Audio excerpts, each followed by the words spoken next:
In America's death row facilities, among over 2,500 condemned inmates, only 50 are women. These are evil women whose crimes were so heinous society demands their lives. Out of these 50 women, 9 have been sentenced to death. Welcome to Savage Case Files, where we expose the most shocking betrayals, brutal crimes, and the relentless pursuit of justice. Today's episode: 9 evil women currently on death row for murders that horrified America. Subscribe now to never miss our investigations into the darkest corners of American crime. Death row represents society's final judgment, reserved for the most heinous killers who have committed acts beyond redemption. These women didn't just commit murder, they committed acts so evil, juries decided they forfeited their right to live. From child torturers to husband killers, each case represents the depths of human evil that society cannot tolerate. Women represent less than 2% of death row inmates nationwide, making female killers who receive death sentences statistical anomalies in American justice. These 9 women committed crimes so brutal, they joined America's most exclusive and deadly club, condemned killers awaiting execution for unforgivable acts. A 10-year-old stepdaughter starved and tortured to death by the woman meant to protect her. A teenage classmate tortured and murdered in cold blood by a jealous rival. Husbands poisoned, shot, and beaten to death by wives they trusted completely. Children killed by the mothers who should have protected them from all harm. The victims who deserve justice include innocent children betrayed by those meant to love them most. Trusting spouses were murdered by partners they never suspected of violence. Young lives were cut short by evil disguised as friendship and family bonds. From Georgia to Tennessee, Texas to Arizona, evil knows no boundaries or geographic limits. 9 states, 9 death sentences, 9 women awaiting execution for crimes that shocked their local communities and horrified the entire nation. Ages ranging from 42 to 62, proving evil has no expiration date or demographic boundaries. Some killed as young women driven by jealousy and rage, others as middle-aged mothers whose greed overcame maternal instincts. Age provided no wisdom, only more sophisticated methods of murder and deception. 9 cases that expose the darkest depths of female violence and betrayal. From the youngest woman ever sentenced to death to grandmothers who became killers, we'll examine how ordinary women became monsters worthy of execution. These women live in isolation on death row, awaiting their final day in small cells that will be their homes until execution. Some have been on death row for decades fighting appeals. Others recently arrived to begin their final chapter. All face the same fate: execution for their unforgivable crimes against innocent victims. 9 women, 9 death sentences, 9 stories of evil that demanded the ultimate punishment.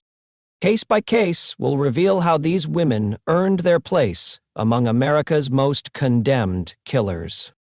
27 states still maintain the death penalty for the most heinous crimes, representing society's ultimate judgment against killers whose acts shock the conscience.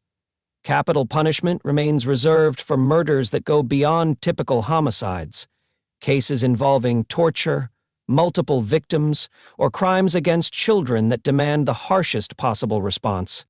Women and capital punishment represent one of the rarest intersections in American criminal justice. Since 1976, only 16 women have been executed in the United States, compared to over 1,500 men who have faced the ultimate penalty. Female killers must commit extraordinarily brutal crimes to receive death sentences, as juries historically show reluctance to condemn women to execution. Life on death row means spending 22 to 23 hours per day in solitary confinement, isolated from other inmates and the outside world. These women live in small cells with minimal human contact, awaiting execution while their appeals work through the court system. The psychological toll of knowing your life will end by government execution creates a unique form of mental torture. The crimes that merit death sentences require specific aggravating factors that elevate murder charges to capital cases. Torture of victims, killing multiple people, murdering children, or committing murder during other felonies can trigger death penalty prosecutions. These legal standards ensure that only the worst killers face execution. The appeals process creates lengthy legal battles that can last decades, with some death row inmates fighting for their lives in court for over 25 years. Every death sentence faces mandatory appeals and reviews through state and federal courts, creating a system where condemned inmates often die of natural causes before execution. Public opinion treats female killers differently than male murderers, with society expressing particular shock when women commit violent crimes. Women who kill children or spouses violate our deepest expectations about maternal and marital relationships, making their crimes seem more shocking because we expect women to nurture rather than destroy. Current execution methods vary by state, with lethal injection being the most common form of capital punishment. Some states maintain electric chairs, gas chambers, or firing squads as alternative methods, giving condemned inmates limited choices in how they will die. The families of victims often wait decades for justice and closure, watching appeals drag on while their loved ones' killers remain alive on death row. The death penalty represents society's promise that some crimes cannot be forgiven or rehabilitated, requiring the ultimate punishment to balance the scales of justice. These 9 women represent the worst female killers in America, each having earned her death sentence through acts of unimaginable evil. From Georgia to Oklahoma, they await execution for crimes that demanded society's harshest response. Case 1. Tiffany Moss.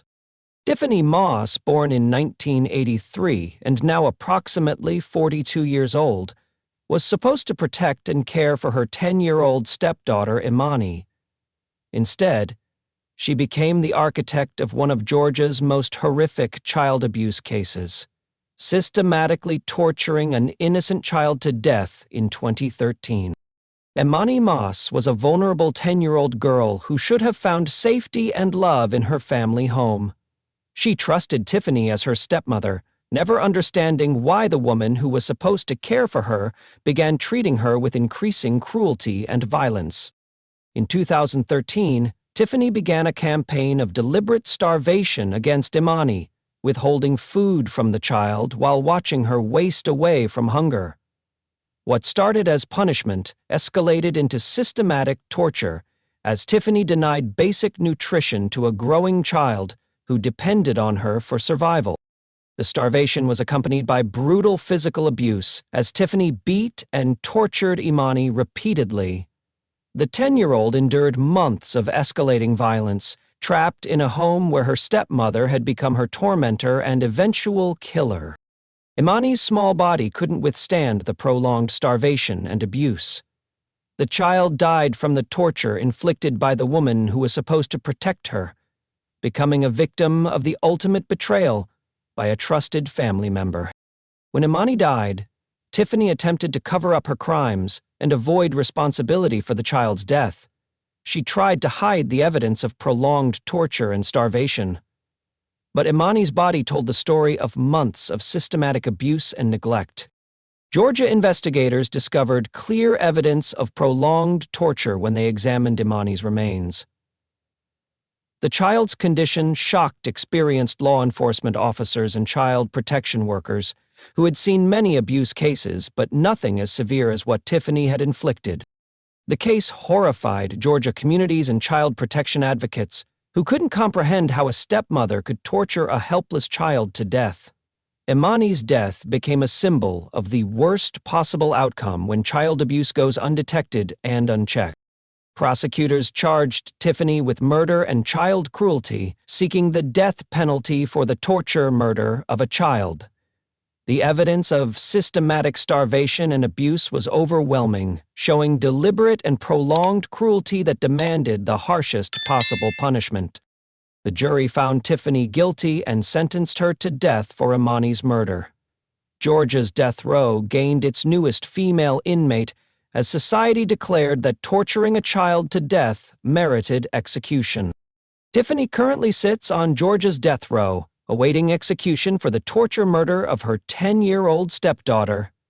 Imani's death led to reforms in how Georgia handles child abuse cases, ensuring that her suffering was not completely in vain. Case 2. Krista Gale Pike. Krista Gale Pike, born in 1976 and now approximately 49 years old, holds the distinction of being the youngest woman sentenced to death in modern American history. At just 18 years old in 1995, her jealousy and rage led to one of the most brutal torture murders ever committed by a female teenager.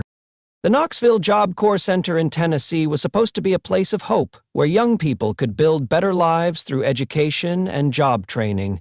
Students came from troubled backgrounds seeking second chances and new opportunities. No one expected it to become the scene of unimaginable horror. 19-year-old Colleen Slemmer was a fellow Job Corps student trying to improve her life through the program.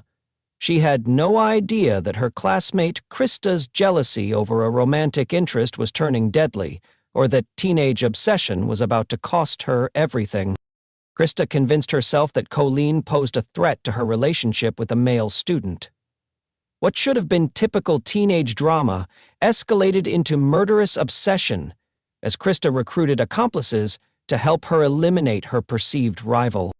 On January 12, 1995, Krista and her accomplices lured Colleen to a secluded wooded area on the Job Corps campus under false pretenses. What followed was 30 minutes of torture that defied human comprehension and shocked even experienced homicide investigators. Krista and her accomplices attacked Colleen with brutal violence, beating her with chunks of concrete and slashing her with knives. The torture continued for half an hour as Colleen begged for her life, but Krista showed no mercy to her helpless victim. In the most shocking act of the torture session, Krista carved a pentagram into Colleen's chest while she was still alive and conscious. The 19-year-old died from blunt force trauma after enduring prolonged torture that no human being should ever experience. After killing Colleen, Krista kept a piece of her victim's skull as a trophy, showing off the bone fragment to other students like a prize from her kill. Her pride in the murder shocked everyone who witnessed her callous behavior. When investigators discovered Colleen's body, the brutality of the crime scene horrified officers who had worked countless homicide cases. Physical evidence and witness testimony pointed directly to Krista as the primary perpetrator of the torture murder. At her trial, prosecutors presented overwhelming evidence of premeditation and extreme cruelty. Despite her youth, the jury sentenced Krista to death at age 20, making her the youngest woman on death row in modern America. Krista has now spent more time on Tennessee's death row than Colleen lived, fighting appeals for nearly 30 years, while her victim remains forever 19. Her death sentence stands as testament that age cannot excuse the depths of evil she displayed. Case 3. Darlie Routier. Darlie Routier, born in 1970 and now approximately 55 years old, was living the suburban dream in Rolette, Texas, with her husband, Darren, and their 3 young sons. The family appeared perfect to neighbors and friends, with no one suspecting the violence that would shatter their world on June 6, 1996. That night, Darlie claimed an intruder broke into their home and attacked her family while they slept in the living room. According to her account, the mysterious attacker killed her 2 youngest sons and wounded her before escaping into the night. 6-year-old Devin Routier and 5-year-old Damon Routier died from multiple stab wounds in their own home. The 2 little boys should have been safe in their beds, protected by parents who loved them. Instead, they became victims of a brutal attack that would divide public opinion for decades. Darlie suffered a neck wound and other injuries during the attack, claiming the intruder had tried to kill her too. She told police the assailant was a stranger who had broken in to rob them. But investigators began questioning inconsistencies in her story. Crime scene analysis revealed physical evidence that didn't support Darlie's intruder theory. Blood spatter patterns, the lack of evidence of forced entry, and other forensic details suggested the scene had been staged to cover up the real killer's identity. Darlie's account of the attack changed multiple times during police questioning, with investigators noting contradictions and implausible details in her various versions of events. The evidence increasingly pointed toward someone inside the house rather than an external intruder. Prosecutors theorized that financial problems and insurance policies provided Darlie's motive for killing her sons. The family faced mounting debts despite their affluent appearance, and the children's deaths would provide substantial insurance payouts. The case took a controversial turn when video emerged of Darlie at her son's gravesite just days after their deaths. The footage showed her spraying silly string and appearing to celebrate at the cemetery, behavior that shocked the public and influenced potential jurors. During her trial, prosecutors presented evidence of staged crime scene elements and financial motives for the murders. The defense argued that Darlie was a grieving mother wrongly accused, but the jury ultimately found her guilty of murdering Devin and Damon. Darlie received a death sentence for killing her sons, joining the small number of women condemned to execution in Texas. The case remains controversial, with supporters claiming she is innocent and continuing to fight for her freedom through DNA testing and appeals. After more than 25 years on death row, Darlie maintains her innocence while awaiting execution. The case continues to divide public opinion about whether a mother could kill her own children or if she was wrongly convicted for crimes she didn't commit. Case 4. Wendy Andriano. Wendy Andriano, born in 1970 and now approximately 54 years old, was a Phoenix wife whose marriage would end in poison and brutal violence. Her husband Joe was battling cancer, fighting for his life against a disease that should have brought his family together in support. Instead of caring for her dying husband, Wendy saw his illness as an opportunity. On October 8, 2000, she first attempted to poison Joe with sodium azide, a deadly chemical that would have made his death appear natural. When the poison failed to kill him quickly enough, Wendy's patience ran out. Joe was vulnerable and weakened from cancer treatment when his wife decided to finish what the poison had started. Wendy brutally beat her dying husband to death with a bar stool, showing no mercy for the man who had trusted her completely. A cancer patient was murdered by the woman who had promised to love him in sickness and in health. Arizona prosecutors presented evidence of premeditation and extreme cruelty, showing that Wendy had planned her husband's death and executed it with shocking violence. The jury sentenced her to death, and she currently awaits execution on Arizona's death row. Case 5. Brenda Andrew. Brenda Andrew, born in 1963 and now approximately 62 years old, was an Oklahoma wife whose greed would cost her husband his life. Rob Andrew was a trusting husband and father who had no idea his wife was planning his death with her lover. Brenda had begun an affair with James Pavat, and together they hatched a plan to murder Rob for his life insurance money.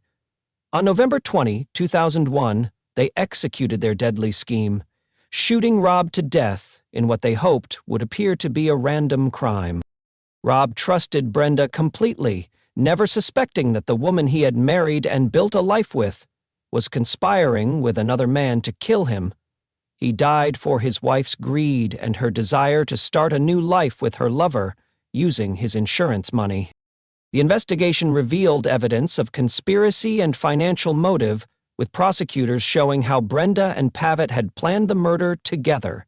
Both received death sentences, and Brenda currently sits on Oklahoma's death row, awaiting execution. Case 6. Linda Carty.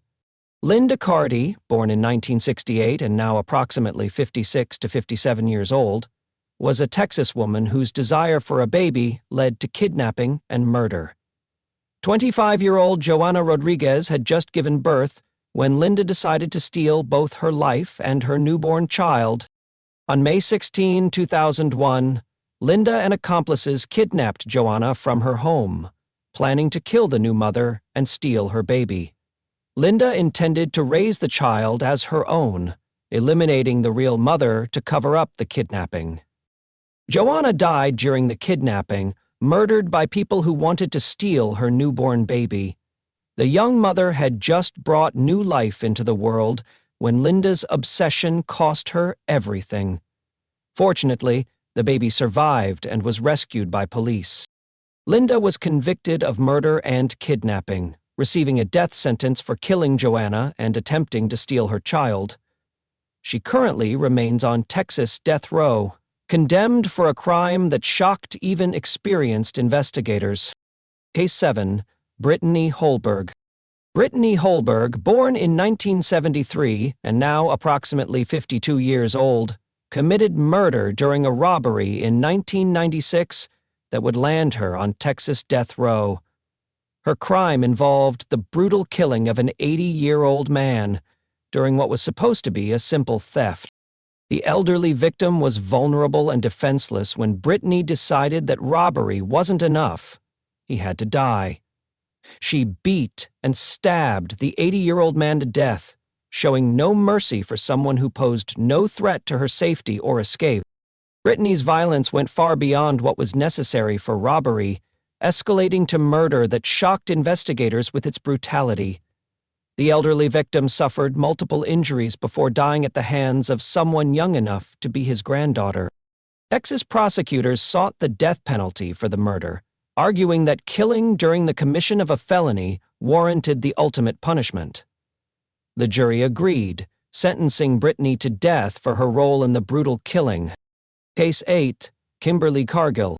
Kimberly Cargill, born in 1972 and now approximately 53 years old, murdered her babysitter and destroyed evidence in 2010, earning her a place on Texas death row. The victim was someone who had trusted Kimberly and cared for her children. Cherry Walker was a 39-year-old babysitter who had developed a relationship with Kimberly's family through her childcare services. She had no idea that her employer was planning her death, trusting the mother whose children she helped raise. On June 18, 2010, Kimberly killed Cherry and then attempted to destroy evidence of the murder by burning her body. The babysitter died at the hands of someone she had trusted, becoming a victim of betrayal and violence. The investigation revealed that Kimberly had planned the murder and taken steps to cover up her crime through evidence destruction. Her attempts to hide Cherry's death only added to the charges against her. Texas prosecutors presented evidence of premeditated murder and evidence tampering, showing that Kimberly had killed Cherry and then tried to eliminate proof of her crime. The jury sentenced her to death for the murder. Case 9. Antoinette Frank. Antoinette Frank, born in 1971 and now approximately 54 years old, was the corrupt New Orleans Police Department officer we examined earlier.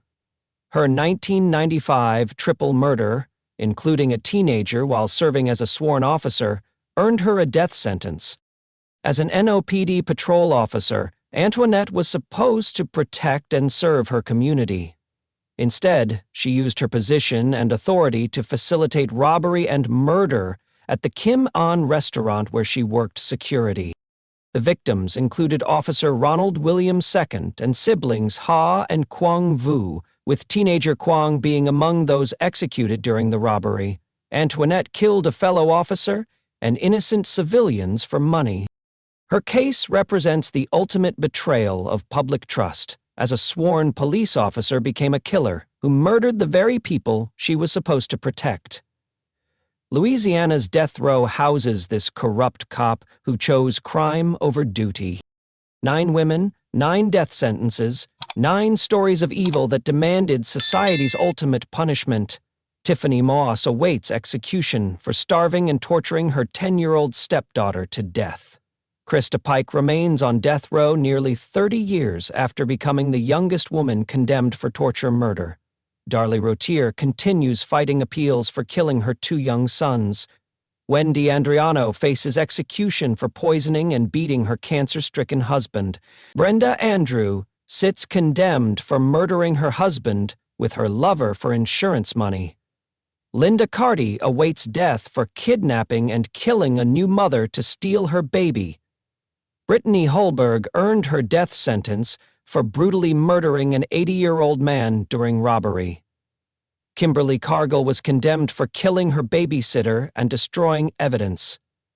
Antoinette Frank remains on death row for her triple murder as a corrupt police officer.